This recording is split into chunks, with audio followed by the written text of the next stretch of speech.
is NDTV. And you're watching NDTV Prime. In association with Micromax. Nothing like anything.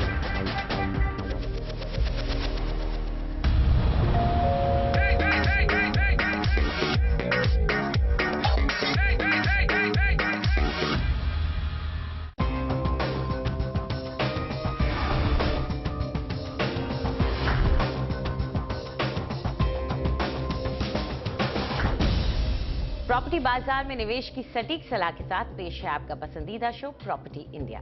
हमारे real estate experts के साथ जानिए कहां आपके बजट में मिल रही है सही प्रॉपर्टी और कहां पर निवेश आपका पैसा कर देगा दुगना। आपके सवालों के जवाबों और रियल एस्टेट की हर बड़ी खबर के साथ मौजूद हैं हम। नमस्कार, मैं हूं अंजलि इस्टवाल। इसके अलावा अगर आप प्रॉपर्टी पर और ज्यादा जानकारी चाहते हैं तो आप हमारी वेबसाइट ndtv.com/property पर जा सकते हैं। चलिए सबसे पहले एक नजर डाल लेते हैं कि आज क्या क्या है खास। घर खरीदते वक्त किन बड़े झांसों से बचें और किस तरह, बताएंगे हम आज। चेन्नई के बाजार का जायजा लेंगे, देखेंगे कौन सी प्रॉपर्टी है खरीदने लायक। बेहतर होती सुविधाएं और शहर से नजदीकी है क्या कोपर खैराने की बदलती सूरत का राज। और बेंगलुरु से कुछ दूरी पर होसकोटे क्यों चढ़ रहा है लोगों की नजर में।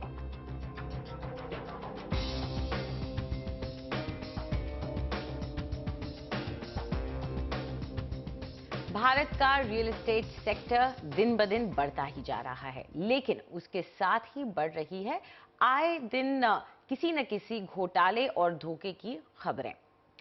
प्रॉपर्टी इंडिया जैसे कार्यक्रमों की वजह से खरीदार जागरूक तो हो रहा है, लेकिन फिर भी वो कई बार इन झांसों का शिकार हो ही जाता है। झांसा हर तरफ है और हर तरह का है। आज हम आपको प्रॉपर्टी बाजार के कुछ टॉप के स्कैम्स के बारे में बताएंगे।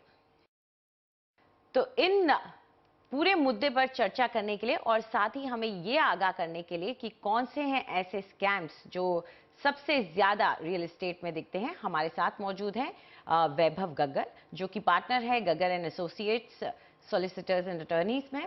साथ ही हैं रोहन शर्मा, जो कि एसोसिएट डायरेक्टर हैं research and real estate intelligence service JLL India. और के द्विवेदी, जो कि इन्वेस्टर थे विघ्नेश्वरा डेवलपर्स प्राइवेट लिमिटेड के। इन्होंने खुद ऐसे ही एक झांसे को झेला है। तो आप सबका शुक्रिया हमारे साथ जुड़ने के लिए। तो शुरुआत करना चाहेंगे हम सबसे पहले हमारे स्कैम नंबर 1 के साथ, यानी कि झूठे वादे। तो झूठे वादे, हर कोई झूठे वादे कर सकता है। आप बड़े से बड़ा नाम लीजिए, एडवर्टाइजिंग जो होती है वो गलत की जाती है और उसके बाद जो वादा उस वक्त आपको किया जाता है वो बाद में सच्चाई में तब्दील नहीं होता। शुरुआत वैभव आपसे करना चाहूंगी। जब इस तरह की बात हम देखते हैं कि पहले कुछ और कहा गया और बाद में जब आपके पास प्रोडक्ट आता है या प्रोडक्ट जब बनके तैयार होने लगता है, उसकी कोई शक्ल रूप सामने आने लगती है, तो वो नहीं होता जिस तरह के वादे आपको एडवर्टाइजमेंट में या ब्रोशर में किए गए थे। क्या इन झूठे वादों के खिलाफ फिलहाल हमारे लॉ में ऐसे कोई प्रावधान है कि हम अपने आप को प्रोटेक्ट कर सकें? बिल्कुल प्रावधान है। आपके ये कंज्यूमर फोरम में कंज्यूमर प्रोटेक्शन एक्ट में है, आपके क्रिमिनल लॉ में IPC में है। क्योंकि ये धोखाधड़ी का अगर केस बनता है तो 420 का केस बनता है। और अगर आपको बोला जाता है कि हम आपको एक पर्टिकुलर प्रोडक्ट देंगे, उसकी बजाय आपको बिल्कुल डिग्रेडेड प्रोडक्ट या कुछ और दिया जाता है, that is the first instance of fraud. Simply आप अगर देखते हैं, आपको बोलते हैं कि आप पैसे दीजिए मर्सिडीज देंगे, उसकी जगह आपको दे दी मारुति, तो आप जो हो धोखाधड़ी का केस जरूर दर्ज कर सकते हो। IPC में भी 420 में क्रिमिनल कॉन्स्पिरेसी का भी केस बनता है। प्लस जैसे मैंने बोला, आप कंज्यूमर प्रोटेक्शन एक्ट में भी इसका जरूर दावा कर सकते हो और कंज्यूमर फोरम आपके हक में ये होल्ड कर सकता है। लेकिन जिस वक्त ये वादे किए जाते हैं ये बहुत ही लुभावने लगते हैं और ये एक कस्टमर से बेहतर कौन जान सकता है। तो इसी बारे में हम जानने की कोशिश करते हैं। द्विवेदी साहब, जब आपको वादे किए गए थे तो आपको कितने ये लुभावने लगे थे? आप किस तरह से इनमें फंसे थे? वादे मेरे से जब बिग्नेश्वरा के सुनील दहिया जी वगैरह मेरे से मिले तो इन्होंने मेरे से इस तरीके से वादे किए कि हम आपको 5 साल के अंदर बिल्डिंग बना के देंगे और आपकी पूरी की पूरी एश्योर रिटर्न पर 12% का एश्योर रिटर्न देंगे, मंथली देंगे, और जो टैक्सेज होंगे उस पर काट के दिया करेंगे। हम लोग इस पर राजी हो गए और इस तरीके से इन्वेस्टमेंट किया है इनके साथ। आपसे ये जानना चाहेंगे, क्या आपको उस वक्त आपके पास अगर पैसा था या आपके पास लैंड था, इन्वेस्टमेंट के दूसरे जरिए भी होते हैं, तो यही जरिया क्यों आपने चुना? इन्होंने हमें इस तरीके से इंश्योर किया कि अपने बैंक की कुछ अकाउंट स्टेटमेंटें दिखाई, जिसमें कहा कि हमारे कभी भी सिंगल कोई चेक डिसऑनर नहीं हुए हैं, और हर साल कंटिन्यूस हम आपको 12% की एश्योर रिटर्न देंगे। उसके बाद जो है 5 साल के अंदर आपकी प्रॉपर्टी मिल जाएगी। तो हम लोगों ने इस चीज़ के लिए सोचा कि एक हमारी इनकम भी मेंटेन रहेगी और 5 साल के बाद हमें प्रॉपर्टी तो मिल ही रही है। इस चीज़ को सोच करके हम लोगों ने इनके साथ इन्वेस्ट किया। जी, चलिए अब बात करते हैं एक और बड़ा मुद्दा, यानी कि एक और झांसा। झांसा नंबर 2 है शर्तिया मुनाफा। तो शर्तिया मुनाफे की जब बात होती है तो लोग कहते हैं कि हमने ये प्रॉपर्टी खरीदी, हमें बताया गया कि इसमें अश्योर्ड रेंटल रिटर्न मिलेगा या इसमें पक्का मुनाफा होगा, लेकिन बाद में जाकर के ये पूरा जो सीन होता है ये बदल जाता है। रोहन, आपसे जानना चाहेंगे, अश्योर्ड रेंटल रिटर्न का हम लोगों ने ये जो एक फ्रेज सुनना शुरू किया, ये अगर हम 10 साल पहले देखें, 5 साल पहले देखें तो इतना नहीं कॉमन था, लेकिन अब ये अचानक से बहुत हो गया है। बड़ी बड़ी होर्डिंग्स लग जाती हैं, एडवर्टाइजमेंट सबके निकलते हैं और इस बूते पे प्रॉपर्टीज बेची जाती हैं। क्या ये सेफ हैं? देखिए, पहली चीज़ तो ये है कि जब भी आप कोई अश्योर्ड रेंटल रिटर्न या अश्योर्ड रिटर्न स्कीम देखते हैं, आप हमेशा देखेंगे वो कभी भी कोई टॉप डेवलपर ऐसी स्कीम नहीं निकालेगा। दूसरी चीज़, वो कभी भी एक ऐसे प्रोजेक्ट में नहीं होगी जो प्रोजेक्ट बहुत अच्छी लोकेशन में होगा, क्योंकि उसमें ऐसा कुछ मार्केट करने की उसको इस तरह की ज़रूरत नहीं है। जो लोग भूल जाते हैं वो ये चीज़ है कि अश्योर्ड रिटर्न का मतलब ये नहीं है कि आपको बिल्डर ज़िंदगी भर एक रिटर्न देगा। वो रिटर्न आपको सिर्फ प्रॉपर्टी कंप्लीट होने तक मिलती है। जिस दिन प्रॉपर्टी का पोजेशन और कंप्लीशन बिल्डर रिसीव कर लेता है, उस दिन से आपका अश्योर्ड रिटर्न बंद हो जाता है। अगर आप 5 साल का टाइम फ्रेम लेके चलते हैं तो इसमें आपने 12% टर्न पे भी आपने सिर्फ 60% पैसा बनाया, जिसमें आपका प्रिंसिपल भी और आपका इंटरेस्ट भी है। 5 साल बाद आपको प्रॉपर्टी मिल गई, अगर प्रॉपर्टी रेंट पे नहीं चढ़ी तो आपके पास एक ऐसी प्रॉपर्टी रह गई जिसके अगेंस्ट आपकी कोई अब इनकम नहीं होने वाली। दूसरे केसेस में ये देखा गया है कि अश्योर्ड रिटर्न 12% की बात हो रही है, वो जिस प्राइस पे बेचा जा रहा है, 5 साल कंप्लीशन के बाद प्रोजेक्ट ऐसी लोकेशन में है कि वो उस टाइप का रिटर्न जनरेट ही नहीं कर पाता, वो उस रेंटल पे चढ़ता ही नहीं है, तो आपका रिटर्न लिटरली हाफ हो जाता है। तो अगर आप देखें तो सुनने में बहुत अच्छा लगता है कि अश्योर्ड रिटर्न मिल रहा है, बट पहली चीज ये कि एक तो आपका पैसा पूरा नहीं आया 5 साल में बिल्डिंग कंप्लीशन तक। दूसरी चीज ये कि कंप्लीशन के बाद भी आपका इन्वेस्टमेंट टाइम फ्रेम और लंबा हो गया, नियरली डबल हो गया, बिकॉज आपको जब अगर वहां से रिटर्न रेंटल रिटर्न आ भी रहा है तो वो इतना होता ही नहीं है जितना आपको अश्योर किया जा रहा है कि इतना मिलेगा। जी, द्विवेदी साहब, जब आपको भी यही कह के बेचा गया, उस वक्त ये जो फ्रेज था ये आपके सामने भी बोला गया था क्या?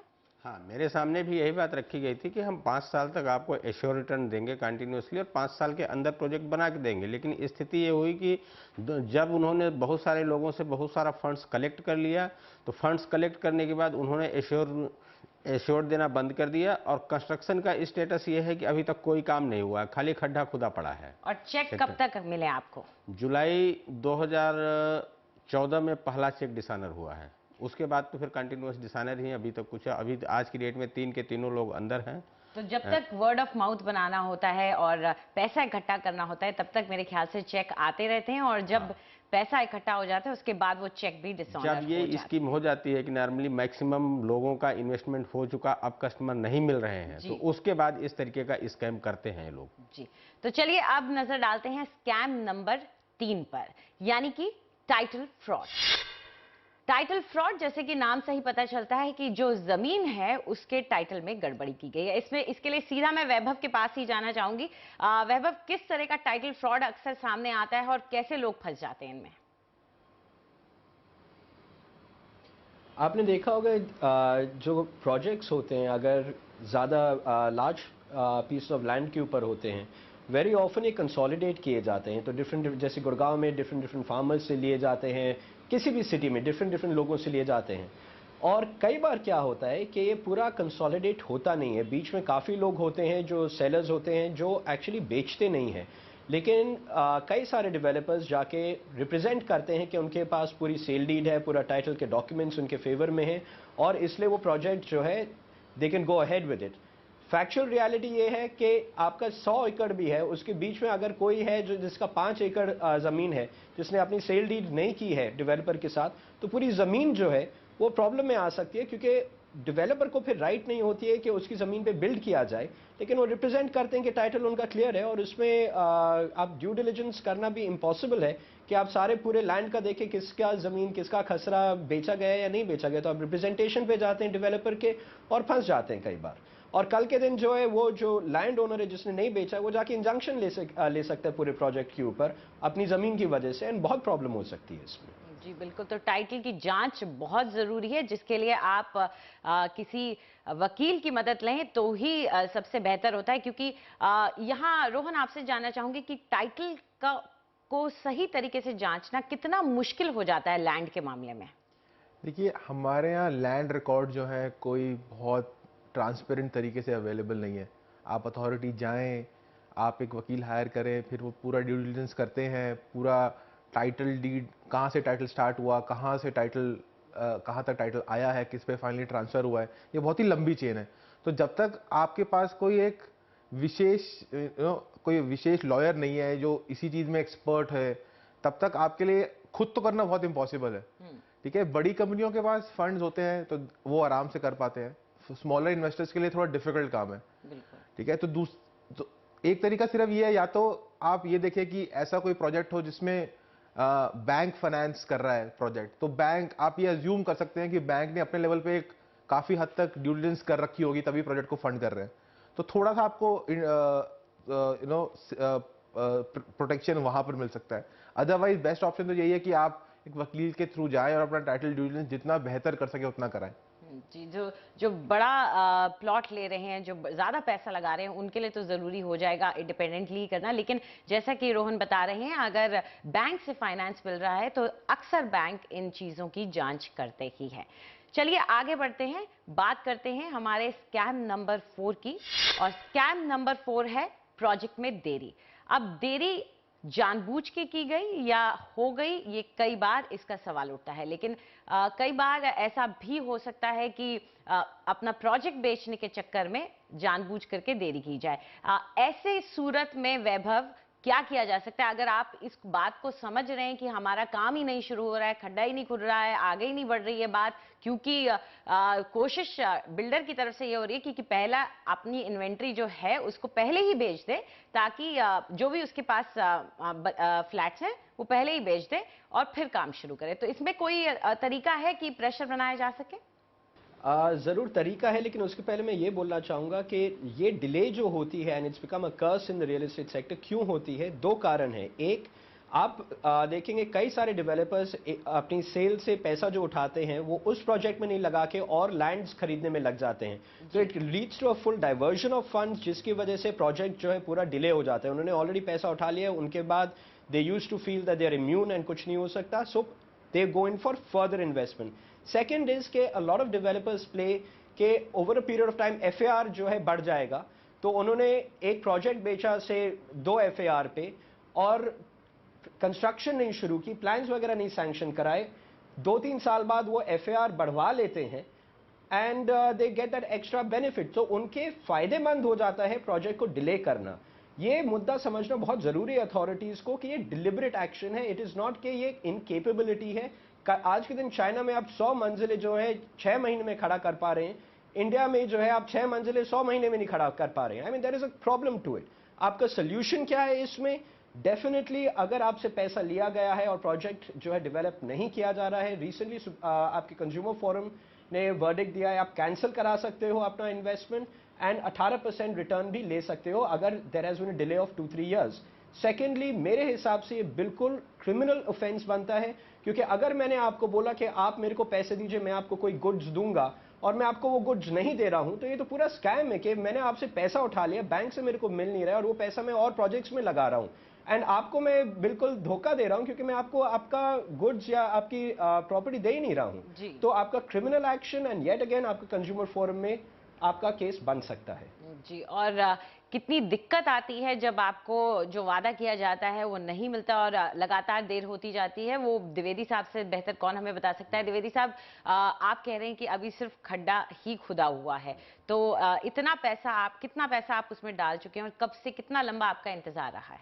हमने तो खैर इसमें इन्वेस्टमेंट काफ़ी बाद में किया, 2012 सितंबर में किया, बट इन्होंने 2006 से प्रोजेक्ट चालू किया था और उस प्रोजेक्ट को कंप्लीट सिर्फ इसीलिए नहीं किया कि नंबर्स ऑफ का इन्वेस्टर इनको मिलते रहे और ये अपने पैसे को जगह जगह डाइवर्ट करते रहे।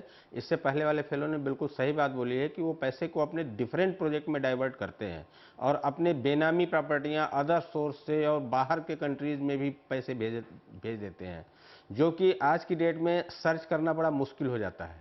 जी बिल्कुल। तो चलिए, डिलेज यानी कि देरी करना ये तो एक स्कैम है ही, लेकिन अगर एक और बात करें जो कि बाद में जाके सामने आती है जब पोजेशन लेने की बात आती है, और वो है हमारा स्कैम नंबर 5, और ये है प्लान में बदलाव। तो प्लान में बदलाव यानी कि जो अप्रूव्ड प्लान थे, आपने जिन ब्रोशर को देख करके खरीदा था, आपको जो सीढ़ियां दिखाई गई थी, जो पार्क दिखाया गया था, जो जिम्नेजियम दिखाया गया था, उस सारे प्लान में अब बदलाव कर दिया गया। जब आपको मकान मिला वो अलग था, थोड़ा सा ही चाहे लेकिन अलग था। तो ये कितना बड़ा फ्रॉड है वैभव? ये बहुत बड़ा फ्रॉड है। देखिए, आईपीसी में फ्रॉड की डेफिनेशन क्या है? समबडी डिसऑनेस्टली और fraudulently induces you to give your money and you have misrepresented to that person, because of which there is wrongful gain caused to you and wrongful loss to the other. That is what you call 420. अगर आपको मैं बोल रहा हूं कि मैं आपको एक पर्टिकुलर प्रोडक्ट देता हूं जिसके साथ एक फ्लैट देता हूं जिसमें स्विमिंग पूल होगा, क्लब होगा, एक्सेट्रा एक्सेट्रा, 100 लोग वो प्रॉपर्टी पे ऑक्यूपाई करेंगे, एंड जब मैं आपको एक्चुअली पोजेशन दे रहा हूं 100 लोग की जगह 150 लोग वहीं पे होंगे, सेम अमेनिटीज होंगी, बल्कि सेम अमेनिटी से भी कम होगा, आपका लाइफस्टाइल पूरा चेंज हो जाएगा।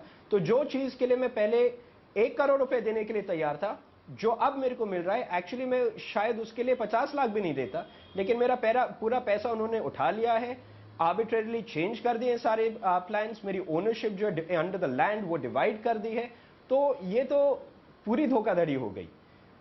जी जी बिल्कुल।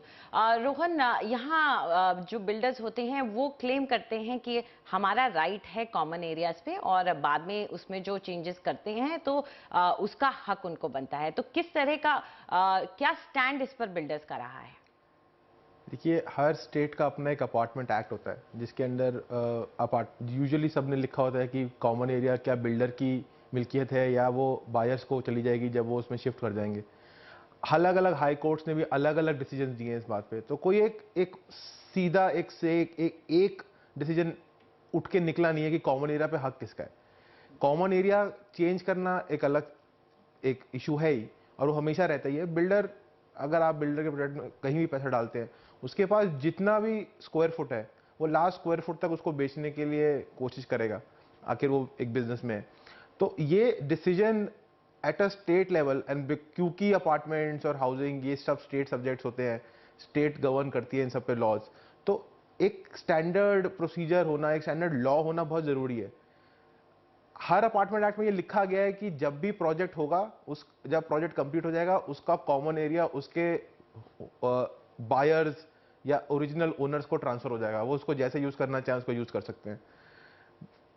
किसी केसेस में जब इन केसेस में आप कोर्ट गए हैं तो कोर्ट्स ने डिसीजन कभी कभी डेवलपर्स के हक में भी दिया है, या अथॉरिटीज ने डेवलपर्स को अलाउ कर दिया है कि आप कॉमन एरिया में जो चेंज करना चाहे आप वो कर सकते हैं।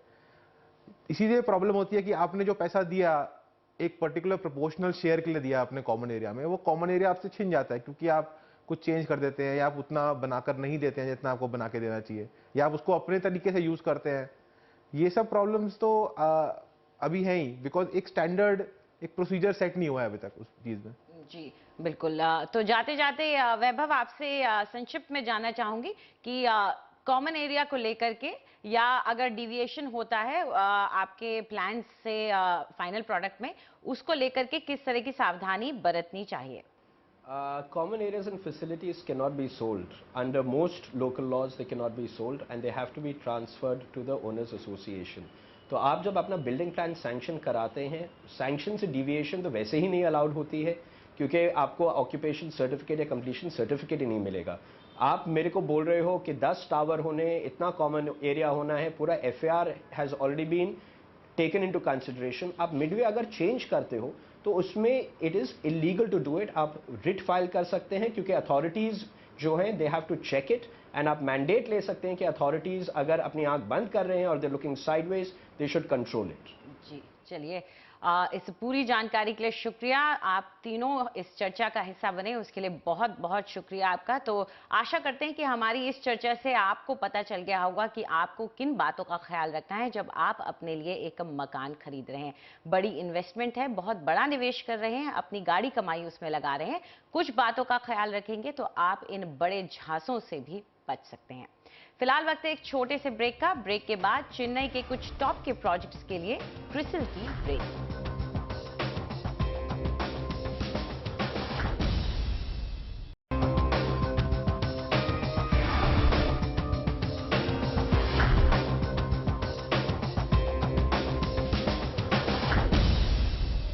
प्रॉपर्टी इंडिया में आपका एक बार फिर से स्वागत है।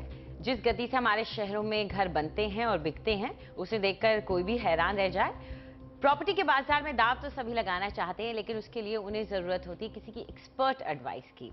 जब खरीदार प्रॉपर्टी खरीदने जाता है तो इतने सारे प्रोजेक्ट्स देखकर वो उलझन में पड़ सकता है कि किसके दावों पर वो भरोसा करे और कहां पर पैसे लगाए।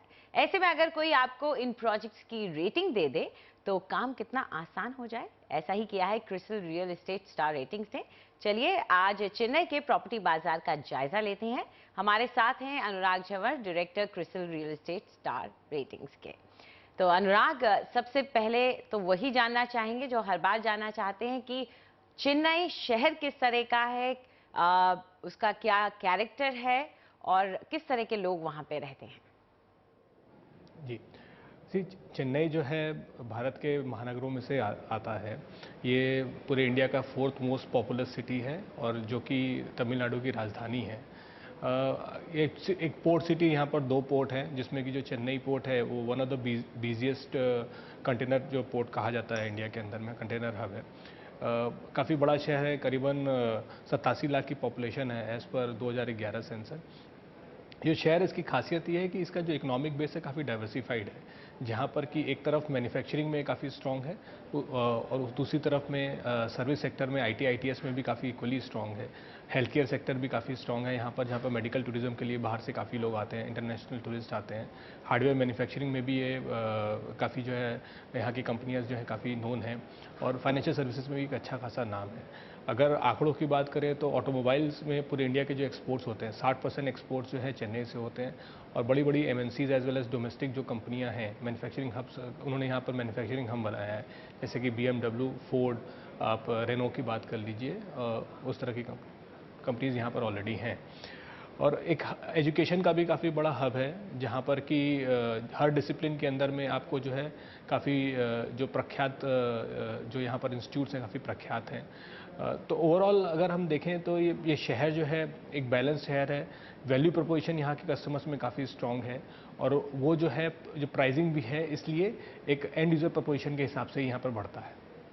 जी, किस तरह का यहाँ का इंफ्रास्ट्रक्चर रहा है? आप कह रहे हैं मेट्रोपोलिस है, काफ़ी पॉपुलेटेड भी है, तो इंफ्रास्ट्रक्चर से काफ़ी उम्मीद भी होगी लोगों की। जी, जिस तरह से हमने बाकी शहरों में देखा है, यहाँ पर भी जिस तरह से डेवलपमेंट हुआ है तो काफ़ी इन माइग्रेशन हुआ है और उसकी वजह से इंफ्रास्ट्रक्चर के ऊपर में यहाँ पर भी थोड़ा जो है दबाव तो बना था, बट अभी काफ़ी स्कीम्स चल रही हैं जिससे कि उम्मीद है कि आगे जाकर के चीज़ें काफ़ी इम्प्रूव हो जाएंगी। जैसे अगर चेन्नई में इंफ्रा की बात करें तो गोल्डन क्वाड्रिलेटरल का जो है एक काफ़ी बड़ा जो है यहाँ पर 4 नेशनल हाईवेज़ यहाँ से जाती है, NH4, NH5, आपकी NH45-205, जो कि आपको ईस्टर्न साइड में उड़ीसा की तरफ जो है और वेस्टर्न साइड के अंदर में आपको बेंगलोर, मुंबई और पुणे इन सब जगह पे कनेक्ट करती है। उसके अलावा अगर आप देखें इंटरसिटी के अंदर में जो है इनर रिंग रोड तो है ही है, लेकिन आउटर रिंग रोड के ऊपर में काम इन्होंने काफ़ी पहले चालू कर दिया था सिटी ने, और उसका फेज़ 1 जो कि आपका जीएसटी रोड में जो वंडलूर एरिया है वहाँ से नज़रपेट से लेकर के नेमलचेरी में ऑलरेडी कंप्लीट हो चुका है, ऑपरेशनल है। और जो नेक्स्ट फेज़ है जो कि आपका नेमलचेरी से नल्लूर और मिंजूर की तरफ जो है उस पर काम चल रहा है। तो आउटर रिंग रोड से जो है मदद ये मिलेगी कि जो भी ट्रक मूवमेंट्स हैं वो सिटी की तरफ न जा करके वो बाहर से ही अलग सीधे पोर्ट की तरफ जा सकते हैं। उसके अलावा मेट्रो के ऊपर में काम चल रहा है जहाँ पर कि काफ़ी एडवांस स्टेजेस में कंस्ट्रक्शन हो चुका है और अभी जो है रोलिंग स्टॉक्स ओवर की टेस्टिंग चल रही है। और ये एक्सपेक्टेशन है कि जो फेज़ 1 के अंदर में जो 2 कॉरिडोर्स हैं जो कि वॉशरम पेट से लेकर के आपका एयरपोर्ट का पहला जो है एक कॉरिडोर और दूसरा जो है आपका चेन्नई सेंट्रल से सेंट थॉमस माउंट का जो है, ये दोनों जो है 2016 तक ऑपरेशनल हो जाएंगे। तो इससे यहाँ के इंटरसिटी मूवमेंट्स में काफ़ी मदद मिलेगी।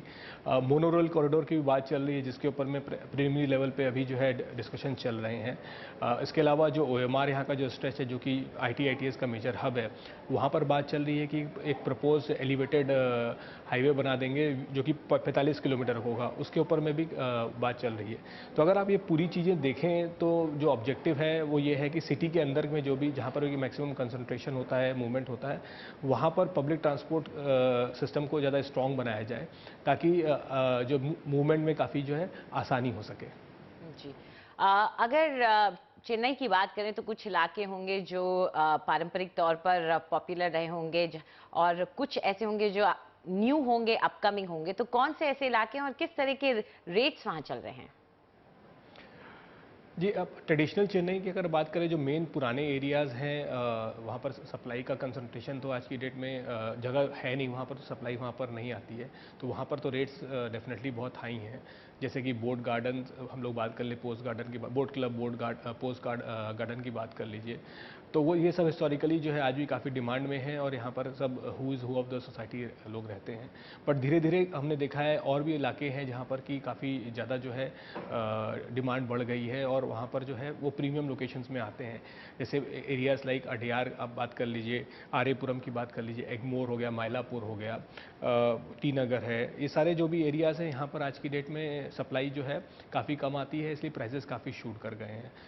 दूसरी तरफ जो है अपकमिंग लोकेशंस की अगर हम लोग बात कर लें जो कि मोस्टली थोड़ा शहर के बाहर जा कर के है, तो साउथ और साउथ वेस्ट क्वाड्रेंट जो कि आपका OMR ECR स्ट्रेच या फिर GST स्ट्रेच या फिर अगर आप वेस्टर्न साइड में जाएंगे तो श्री पेरुम्बदूर का जो स्ट्रेच है और रगड़म का स्ट्रेच है, वहाँ पर जो काफ़ी माइक्रो लोकेशंस है वहाँ पर काफ़ी जो है एक्टिविटी देखी गई है, वो ज़्यादा अफोर्डेबल है। ब्रॉड रेंज में अगर हम प्राइसिंग की बात करें तो हाई लेवल पे जो प्राइसिंग है 10 से 20,000 रुपये स्क्वायर फीट के बीच में देखी जाती है और मिड सेगमेंट के अंदर में 5 से 10,000 और जो बाकी अफोर्डेबल सेगमेंट्स है सब 5,000 रुपीज़ स्क्वायर फीट देखी जाती है। तो चलिए अब हमें बताइए कौन से ऐसे वो 2 प्रोजेक्ट्स हैं जिन्हें आप चुनकर लाए हैं और किस तरह की रेटिंग आपने उनको दी है? जी, तो यहाँ पे जो काफ़ी कॉरिडोर्स है चेन्नई के रियल एस्टेट के लिए, तो आज जो है OMR कॉरिडोर के ऊपर में जो कि यहाँ का IT हाईवे है, वहाँ पर जो है हमने दो प्रोजेक्ट्स को रेटिंग दी, उसके बारे में बात करेंगे। जी, पहला जो प्रोजेक्ट है वो एक PS सृजन ग्रुप की तरफ से है। ये PS और सृजन ग्रुप दोनों जो हैं कलकत्ता वेस्ट बंगाल के जो है काफ़ी बड़े ग्रुप्स में माने जाते हैं। ये उनका प्रोजेक्ट है जो कि वो चेन्नई के अंदर में कर रहे हैं।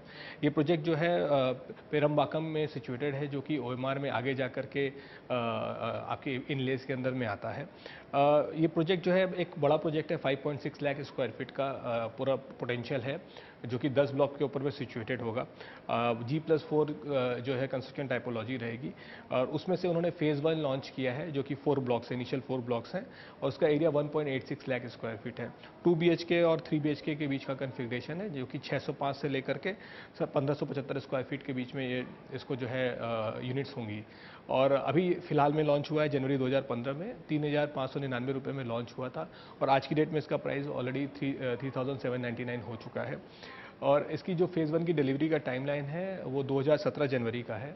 एक मिड सेगमेंट का प्रोजेक्ट है जो कि 30 लाख से लेकर के करीबन 65 लाख के बीच में यहाँ पर यूनिट्स मिल जाएगी। तो इनकी जो है हमने अपने मेन पैरामीटर्स में सारे पैरामीटर्स में परख करके चेन्नई 5 स्टार की रेटिंग दी है और इस प्रोजेक्ट का नाम नेक्स्ट्रा है।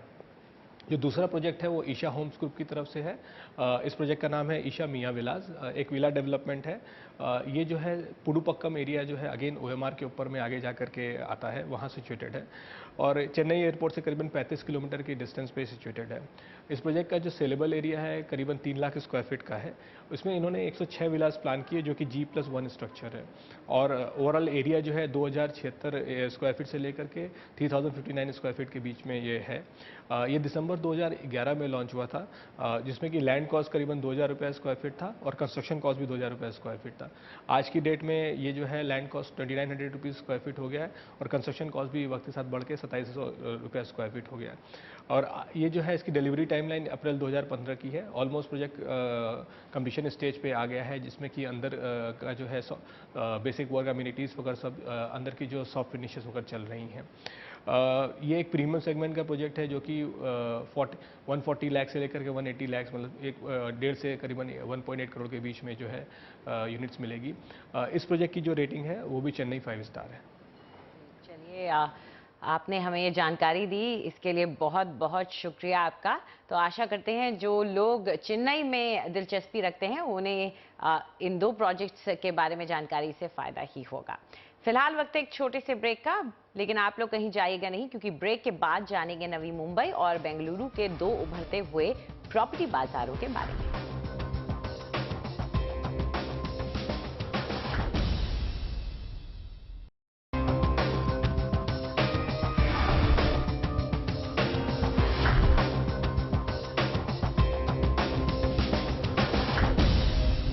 प्रॉपर्टी इंडिया में आपका एक बार फिर से स्वागत है। अब रुक करते हैं बेंगलुरु का। होसकोटे बेंगलुरु के सेंट्रल बिजनेस डिस्ट्रिक्ट से भले ही 27 किलोमीटर दूर हो, लेकिन अब ये इलाका एक रिहायशी प्रॉपर्टी बाजार के तौर पर अपनी जगह बनाता जा रहा है। इसकी एक खासियत है बेंगलुरु के IT हब व्हाइटफील्ड से इसकी नजदीकी। एक नजर डालते हैं कि आखिर क्यों पसंद आ रहा है ये इलाका खरीदारों को। शहर में निवेश के लिए घर तलाश करते करते जब महीनों हो गए, तो बेंगलुरु निवासी टॉमस ऑगस्टीन ने होसकोटे में प्लॉट लेने का फैसला किया। शहर से दूर होने के बावजूद इलाके में कुछ ऐसी खूबियां दिखी कि होसकोटे पसंद आ गया। So I am just looking at the distance, equidistance of sort. मेरे बच्चे की इतनी आमदनी ही नहीं होगी कि वो आइंदा घर खरीद सकें। फिलहाल दाम दूसरे इलाकों के मुकाबले सस्ते हैं, जहां वो 5 से 6 हजार रुपए बता रहे हैं। मैं चाहता हूं कि मैनिता जैसी सॉफ्टवेयर कंपनीज और ITPL से उसकी दूरी एक सी हो, भीड़ भाड़ न हो। Compared to the other areas where they're quoting 2,000, 3,000, if I buy and leave it behind, it will be an asset for them. टॉमस ही नहीं, होसकोटे किफायती घर तलाश कर रहे IT कंपनियों के कर्मचारियों की भी पसंद है। शहर के IT केंद्रों से नजदीकी और अच्छी कनेक्टिविटी इसकी प्रमुख वजह है। होसकोटे IT केंद्र व्हाइटफील्ड से करीब 16 किलोमीटर दूर बागमानी टेक पार्क के नजदीक है। एयरपोर्ट से इसकी दूरी 40 किलोमीटर है। इसके अलावा सरकार वेमगल और नरसापुर इलाकों को औद्योगिक बेल्ट के तौर पर विकसित कर रही है। जानकार कहते हैं कि यहाँ निवेश सिर्फ सस्ते दामों के बल पर नहीं, बल्कि आइंदा होने वाले औद्योगिक विकास की उम्मीद पर भी हो रहा है।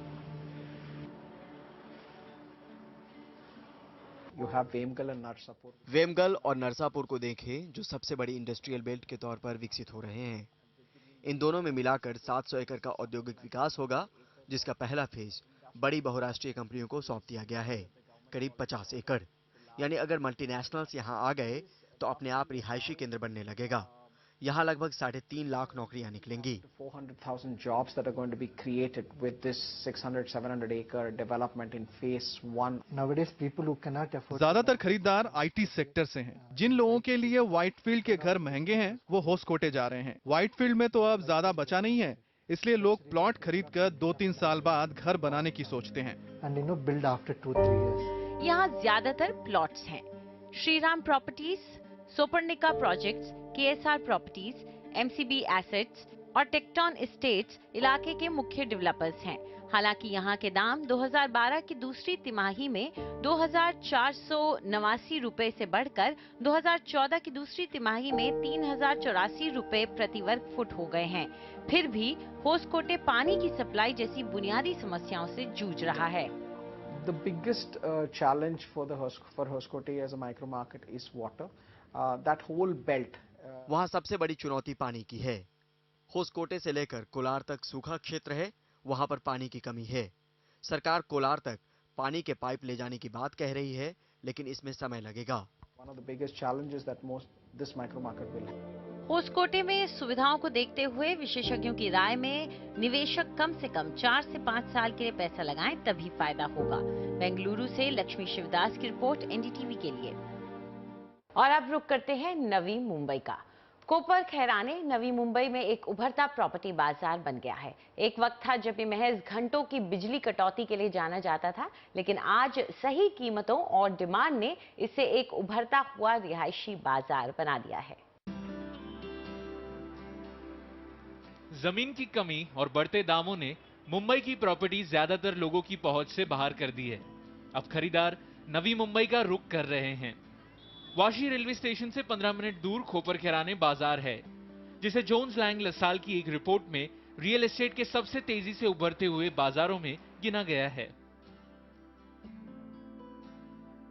Largely, I believe there are three things. One is that what's the kind of demand supply. 3 पैमाने हैं, मांग और सप्लाई की क्या स्थिति है, वहां दामों में किस तरह की बढ़त देखी गई और आगे क्या हाल हो सकता है, और तीसरा ये कि यहाँ किस दर्जे की जीवन शैली मुमकिन है। इन पहलुओं पर हमारी रिपोर्ट में कोपर खैराने समेत कई हॉटस्पॉट्स हैं। Considering all these aspects, I think many places, including Kopar Kherne, were the hotspots that we have selected in our report.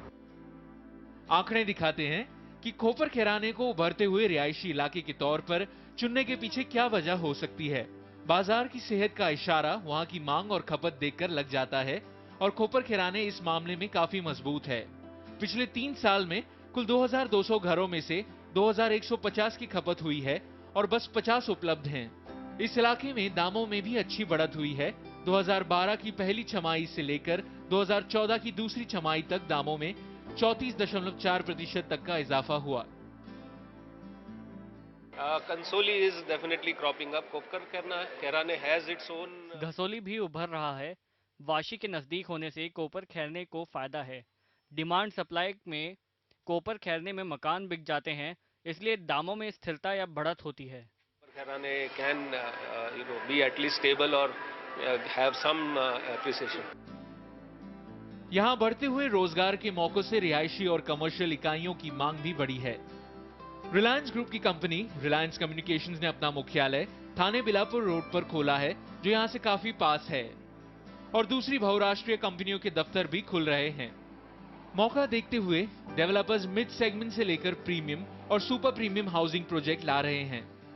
Vashi के पास वाले सेक्टर 11 और 15 के दाम वाशी जितने हैं, तो वहीं से 5 से 7 मिनट दूर सस्ते मकान मिल जाएंगे। घनसोली जैसे सस्ते इलाकों से बहुत ज्यादा खतरा भी नहीं लगता। 10 years back, what was there in Kopar Kherne? Today, if you go there. 10 साल पहले कोपर खैराने में क्या था, आज आप जाइए तो तस्वीर ही बदल गई है। अब बिजली भी नहीं जाती। वाशी के बाद अब लोग कोपर खैराने की तरफ देखते हैं। Next to Vashi, people now look at Kopar Kherne. कोपर खैराने में कभी बिजली की भारी कटौती होती थी और ट्रेन भी बहुत कम थी, लेकिन आज यहाँ पर हर तरह की सहूलतें हैं। शिक्षा और स्वास्थ्य की अच्छी संस्थाओं के अलावा नवी मुंबई के प्रस्तावित अंतर्राष्ट्रीय airport, Kopar Khairane Vikhroli link bridge, Sion Panvel expressway और पूर्वी उपनगरों को नवी मुंबई से जोड़ने वाली प्रस्तावित मेट्रो लाइन से इलाके की अहमियत बढ़ी है। दूसरे बाजारों की तरह कोपर खैराने में ज्यादा उथल पुथल नहीं है, क्योंकि शायद लोगों को भरोसा है कि यहाँ निवेश पर नुकसान नहीं होगा। We feel the prices will remain stagnant and development will be very good over there.